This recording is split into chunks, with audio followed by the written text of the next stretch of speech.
so they can stop the spread of wildfires. Now's the time to see what America's largest 5G network can do for your business. Colbert. What the hell is that? No! Tonight on CBS. NCIS! You remember us? Mondays. Go, go, go! You're not safe here. We need to go now. NCIS and NCIS Hawaii. Mondays on CBS and streaming on Paramount Plus. Who has what it takes to become America's best? This is the Challenge USA. Tuesday's looking beachy. Wednesday, I'll tell you tonight. I'll time out those midweek showers in Futurecast. Live from downtown Marquette, it's your 19 News.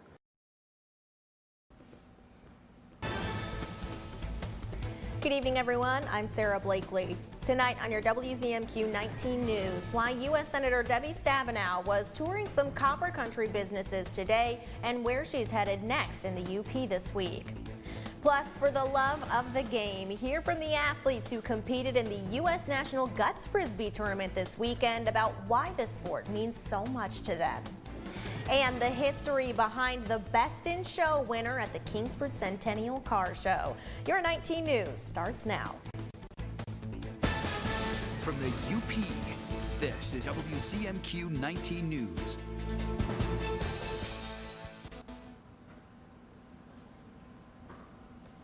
A cool and calm night, and Ariane, we are also looking forward to more sun.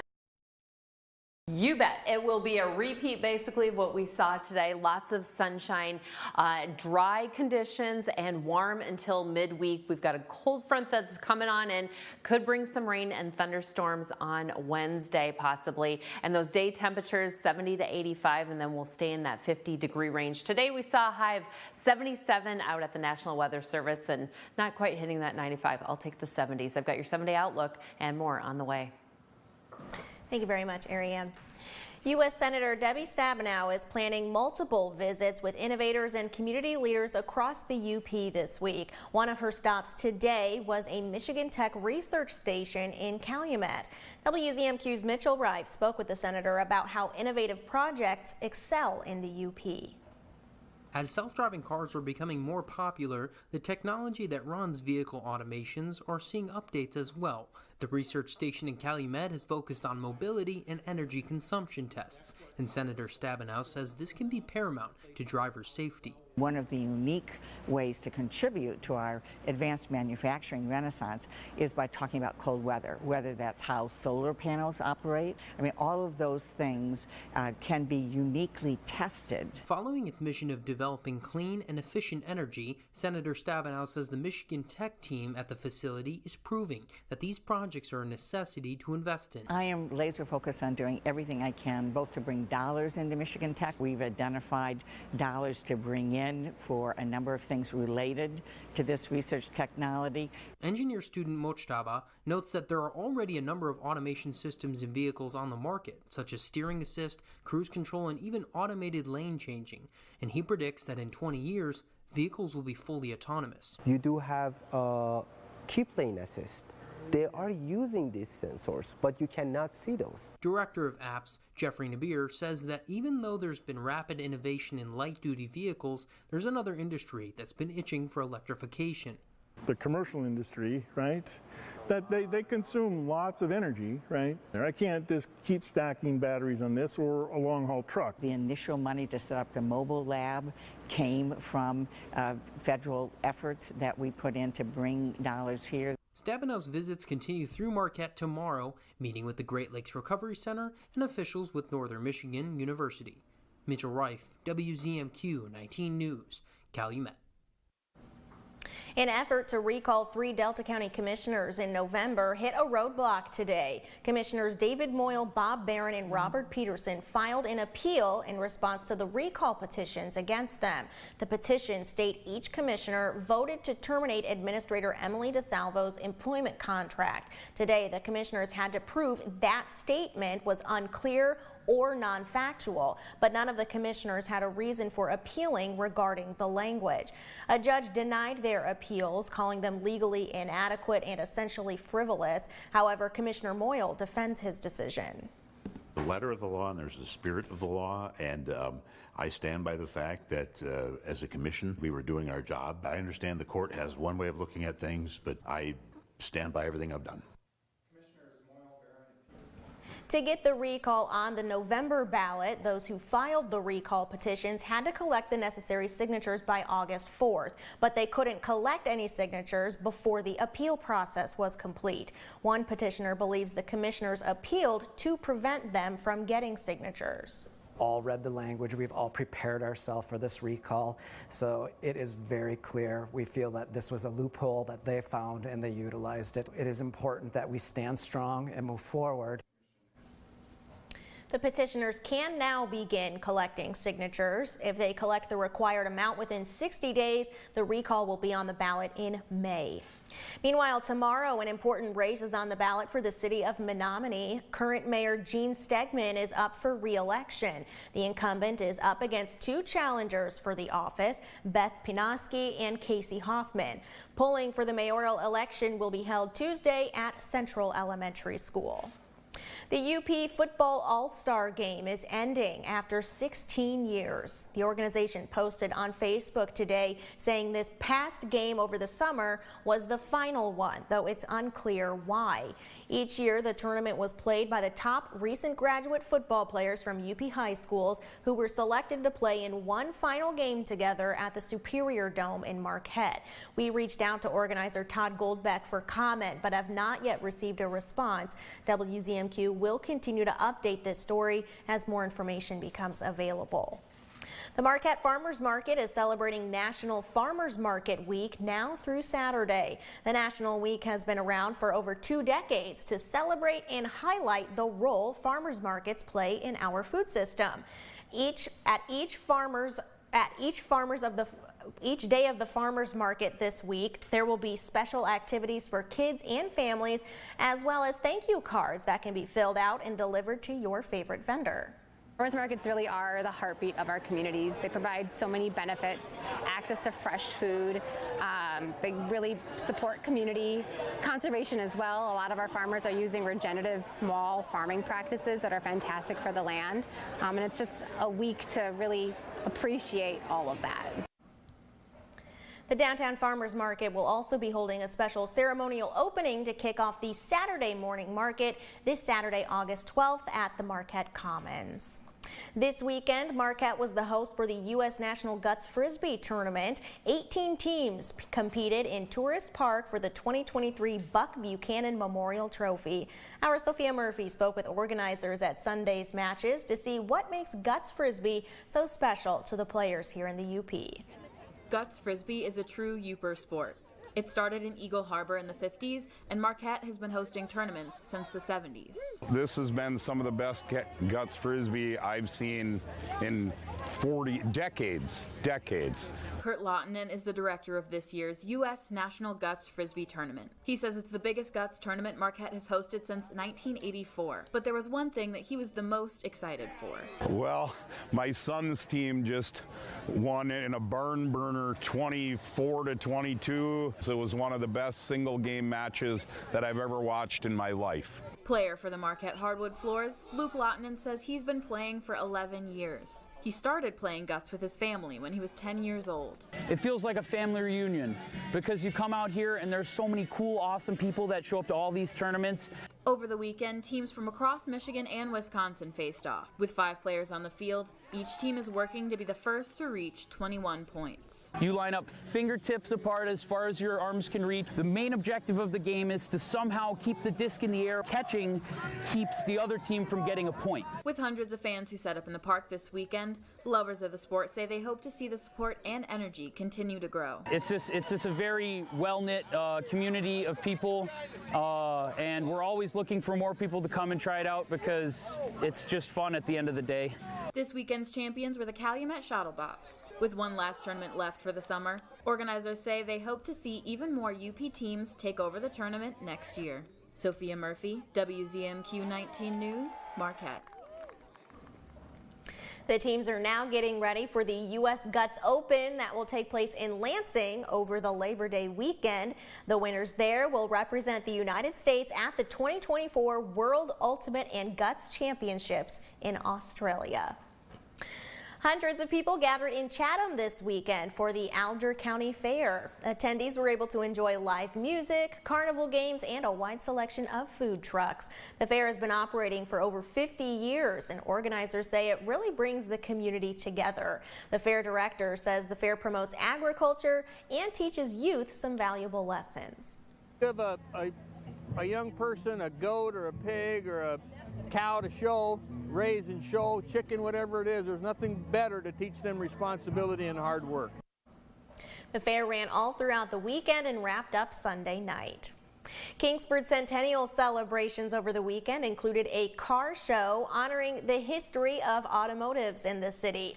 WZMQ's Amy Doyle gives us the story of the car restoration that won this weekend's Best in Show trophy at the car show. And Best of Show goes to Brett Ebert with his 1923 Ford Model T. Yeah. The car that won Best of Show, representing 100 years past for the city of Kingsford, has never left the Iron Mountain Kingsford area. I never expected Best of Show. That was Brett Ebersch's reaction to winning the Best of Show trophy during Saturday's car show. Ebersch has owned the car for 15 years. It got a fresh paint job this past winter. Ebersch says he was close with the man he bought the car from. I bought it from a guy by the name of Johnny Greer. He used to own Whispering Pines. He passed away a year or two ago. But he would never sell it because everyone wanted to make a street rod out of it. The Ebersch family has an affinity for classic rides, driving 3 different Ford models in the Centennial Parade. When Ebersch bought the car, he vowed he would restore it to its original history. His uncle was the one that originally purchased it, and he manufactured dynamite. So that's why I got dynamite boxes in the back. For Ebersch, the restoration was a learning curve and an independent project. For 2 years, he turned wrenches to transform this relic, preserving 100 years of Kingsford's history. My father was a mechanic. I never was. I wasn't allowed to touch a wrench because I broke everything. But on these cars, every nut and bolt come off, not a broken one.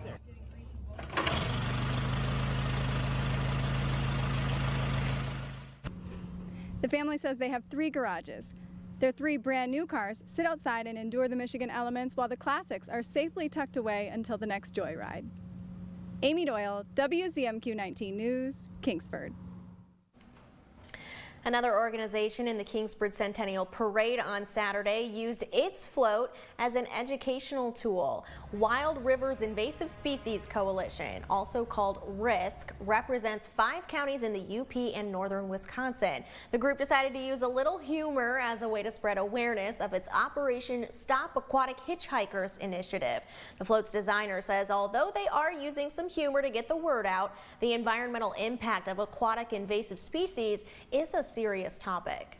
They're really hard to eradicate, especially the aquatic invasives. So especially during the summertime, when it's peak boating season and people are doing a lot of water recreation, we really like to focus in on our Stop Aquatic Hitchhikers or Clean Drain Dry messaging and really educate people about the impact that aquatic invasives can have.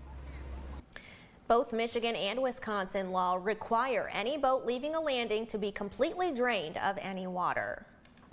Your first warning weather forecast is coming up after this break, plus why some U.S. school districts are moving to a 4-day school week.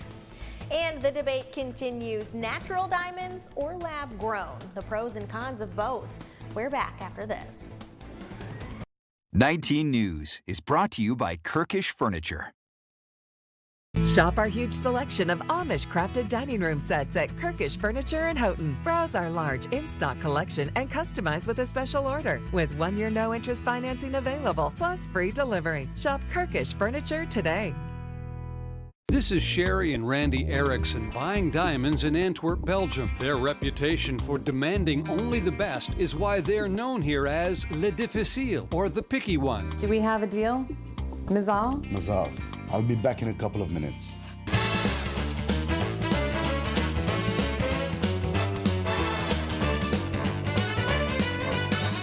Le Difficile? Come see why a diamond from Erickson Jewelers will have you doing the happy dance too. The Late Show with Stephen Colbert. What the hell is that? No! Go! Die, you alien space scum! Tonight on CBS. I'm Lily Simmons. Watch my reports from Escanaba and Delta County only on WZMQ 19 News.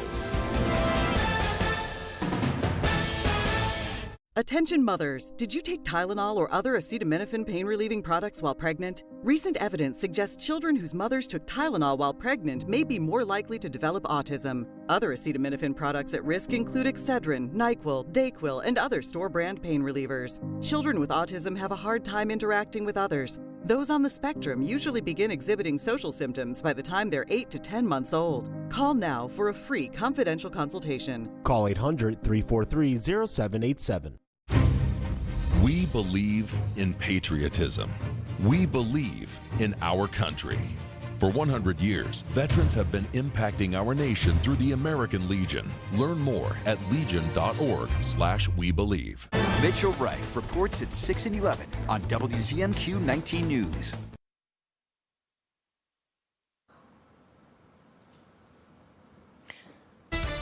Now, WZMQ 19 News First Warning Weather with Ariane Stasek. Temperatures right now in that 60-degree range. Look at that, 69 down there in Menominee. We're going to see that drop a little bit further. We've got mostly clear skies this evening, and then we'll take a look at what's happening over the next couple of days here. Warm and dry into Tuesday. Mostly clear, like I said, tonight. Some patchy fog is possible into that Tuesday morning, but we're expecting warm temperatures. Everyone with a sunny start. Maybe some cloudier conditions along that Wisconsin border. And when I say cloudier, I mean partly sunny to partly cloudy. Highs 75 to 85. And then looking ahead to Wednesday, friends, we could get some showers and thunderstorms on the way. I don't know. Apparently Mother Nature loves the farmers market on Wednesday evenings. Okay, let's take a look. We do have some showers over here in the east, but we are staying really nice and dry for the most part. Wisconsin saw some heavier thunderstorms earlier this evening, but right now everybody looking fairly clear even along that Wisconsin border, and that should be our story into Tuesday. Let's take a look here. Some possible fog, like I mentioned, overnight into the early hours, and then 1 o'clock we could see a scattered shower or two in the central portions of the UP, maybe a little bit heavier rain showers down there in Delta County, and then Wednesday morning around 8 a.m. we'll see some heavier showers, I should say, up there in the Copper Country as it makes its way eastward, hopefully clearing out around 1, 2 o'clock in the afternoon. Possible thunderstorm over here heading towards Sagola in the early evening hours, making its way, of course, eastward as it scoots on out there by about 8 o'clock, saying goodbye to Delta County, and then we'll expect mostly clear for the northern half of the UP, a little bit cloudier down south there along that Lake Michigan coast. The lows for tonight in that 50-degree range, but again, some of us are in the 60s, so I should say maybe 50 to about 65 tonight. That UV index, it's not 8, which what we saw last week, but we're in the 7 range, which means it's still good chances for burning within 15 minutes. Make sure you're reapplying that sunscreen. I know it's great beach weather that we're expecting tomorrow with those temperatures 75 to about 85 degrees, 82 up there in Houghton, and about 77 over in St. Ignace. So it should be a very gorgeous day. Take advantage because we could see some showers coming our way. So Tuesday, get out for the Social District in Manistee, Marquette, or Negaunee. Look at those temperatures,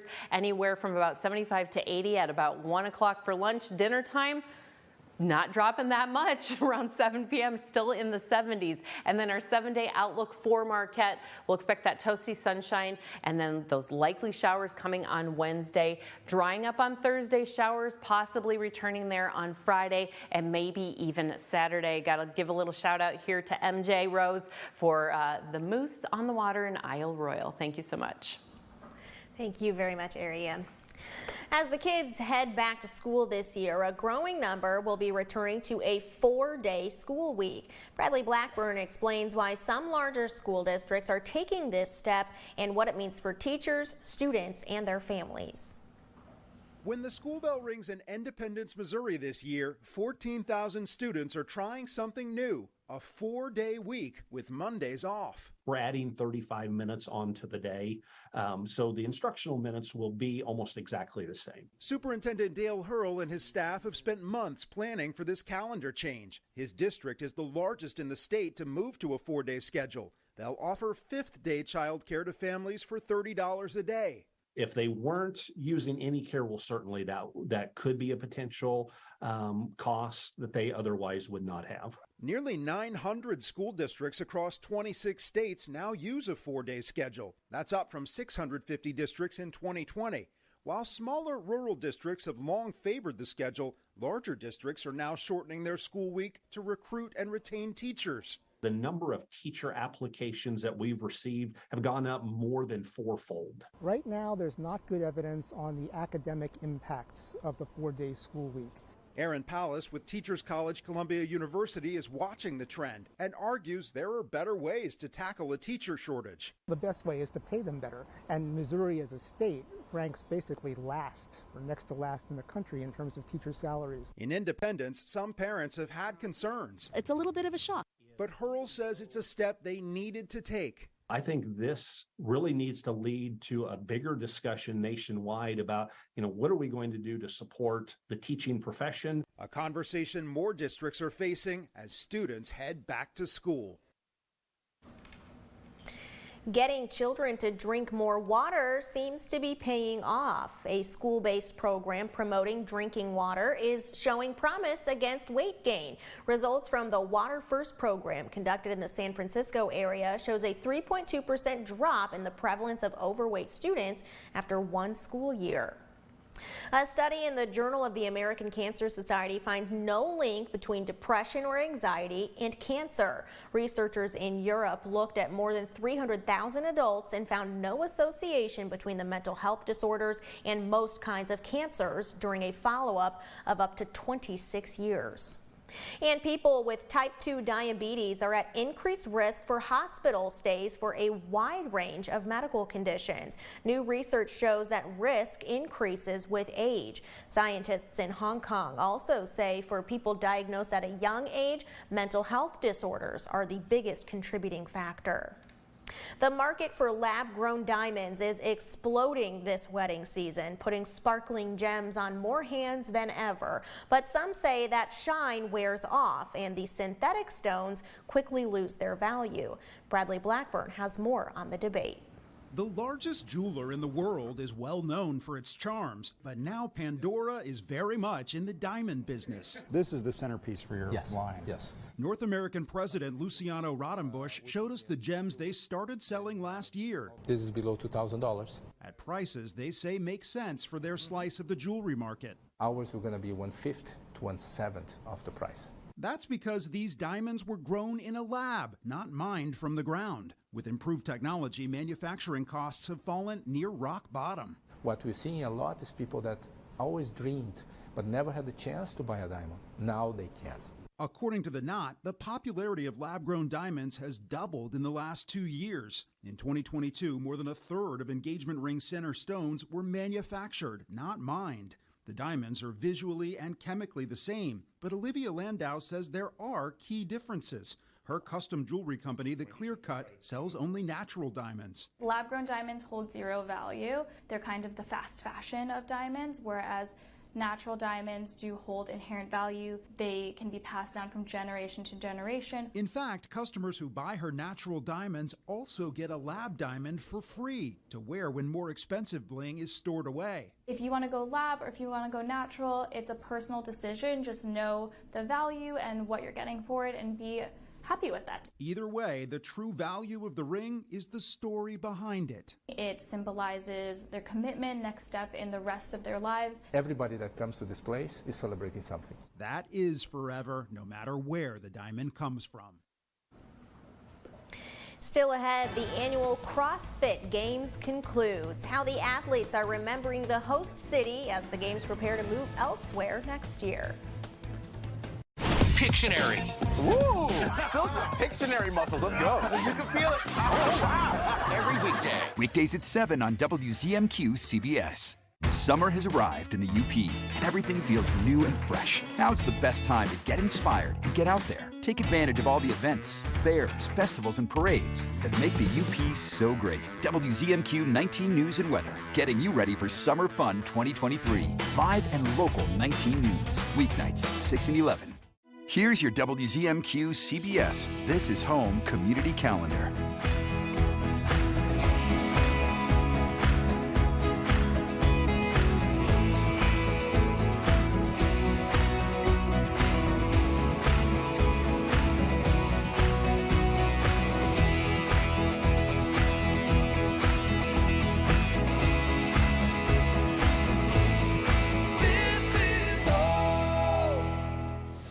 Attention Marines and personnel of any branch of the armed forces and their families stationed at Camp Lejeune and contractors who worked at Camp Lejeune. Were you present at Camp Lejeune for 30 days or longer between August 1953 and December of 1987? For nearly 34 years, those on the Marine Corps Base Camp Lejeune were exposed to contaminated drinking water, resulting in devastating injuries. But passage of the Camp Lejeune Justice Act of 2022 would allow victims to file lawsuits seeking compensation for illnesses and injuries linked to the toxic water.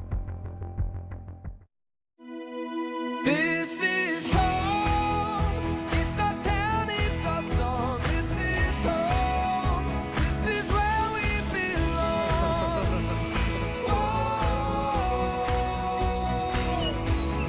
Whoa, this is home. Yeah. This is home. You're watching the award-winning WZMQ 19 News, live and local with Sarah Blakely.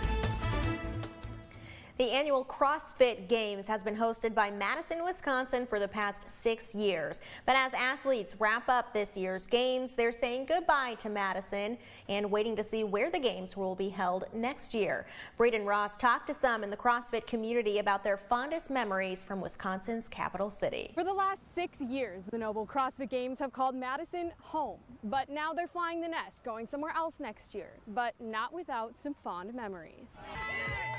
Madison blew everybody away. 2017, one of the biggest events in fitness, makes the 2,000-mile journey from the shores of the Pacific Ocean to the shores of Lake Monona. Could not have been a better decision, and the last 6 years of events here have been incredible. Over the years, the games have become a Madison summer staple. Last year's Capitol event, oh my gosh, what an amazing turnout from the community, those iconic images. The last 5 games have brought in more than $72 million to the Dane County economy. That kind of collaboration and support from the city, unmatched. You walk into a restaurant, there's a specific menu for CrossFit fans. CrossFitters Pudge Villers and Carl Lustrup have come from Chicago for the last 2 games. It's so close, it's been awesome. And Madison's a beautiful city.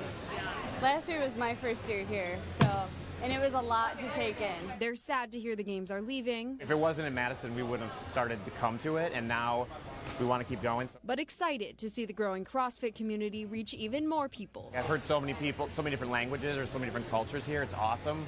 I would love to go somewhere else and be a part of that in their city. Yeah, it would be kind of exciting. CrossFit hasn't announced yet where they're headed next. Right now, they're just focused on making the last Madison moments count. Today being our final day in Madison, we're cherishing every moment today. Reporting in Madison, Braden Ross, News 3 Now. The CrossFit organization previously said it plans to announce its next city sometime after the end of this year's games. We are looking at another sunny day tomorrow, but the rain returns midweek. Ariane has the outlook on the way. And an all-day standoff in a Green Bay neighborhood. How long police have been waiting for this bear to come down from a tree? That's our final story coming up after this break.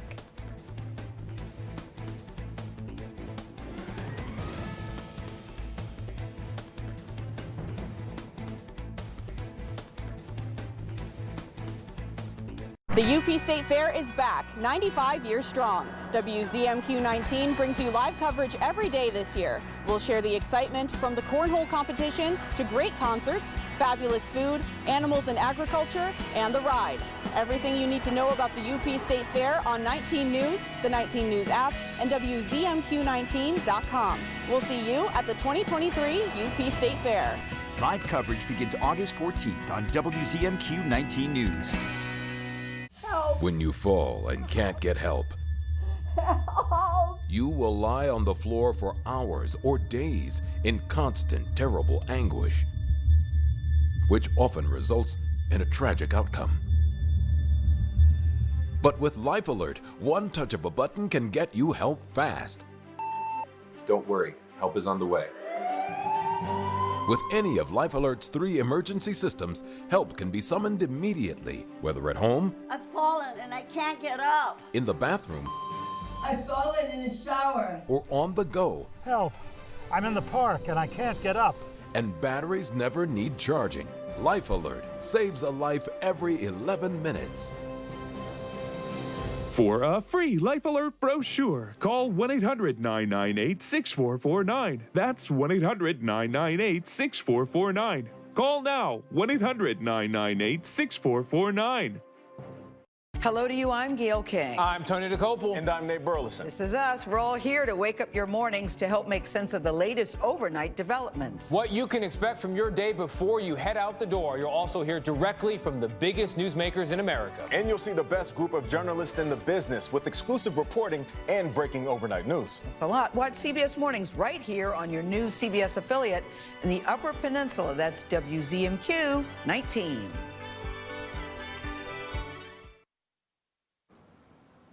Mostly clear skies right now. That's what we're going to expect for the rest of the night and tomorrow night as well, to start at least. Temperatures in the 60s right now. They could be dropping down, though, into the 50s. Tuesday, we're looking at a sunny start. Like I mentioned, Wisconsin border, partly sunny skies, so a little bit more cloud coverage midday. And then it could be a little bit gusty over in East Mackinac County. Those temperatures, though, 75 to about 85 degrees. Our 7-day outlook for Escanaba. We'll have toasty sunshine, lots of music events going on there on Tuesday, and then that farmers market on Wednesday, about 80 degrees, likely rain showers, possible thunderstorm there. And then Thursday will dry up with the temp of about 74, rain showers likely returning on Saturday, Friday, and maybe even on Saturday. Now, I saw this earlier on Facebook today.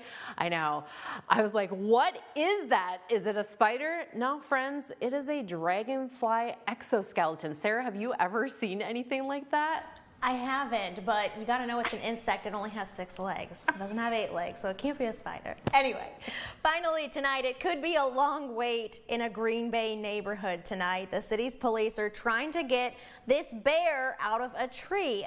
Neighbors noticed the bear in the tree around 6 o'clock this morning and called police. The bear ended up climbing the tree and has been there all day since then. Due to safety concerns, Green Bay police don't even want to give out the street name so people don't gather and possibly agitate the bear. No word yet on whether the bear has come down. I just checked Green Bay's news outlets down there, and no one has said whether that bear has come down. That bear is even a Packer fan. And it's a legit bear, my friends. I'm also a Packer fan. So it's probably just waiting for, the next preseason game. Yeah, that's all. I'm pretty indifferent, but whatever. That's all the time we have for tonight. Thanks for joining us. We'll see you back here tomorrow.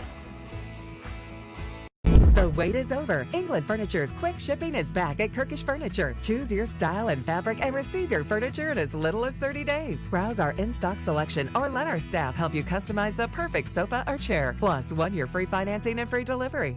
Are you behind on your mortgage? Is the bank threatening to take your home? Are you considering trying to get a loan modification on your own? Did you know that less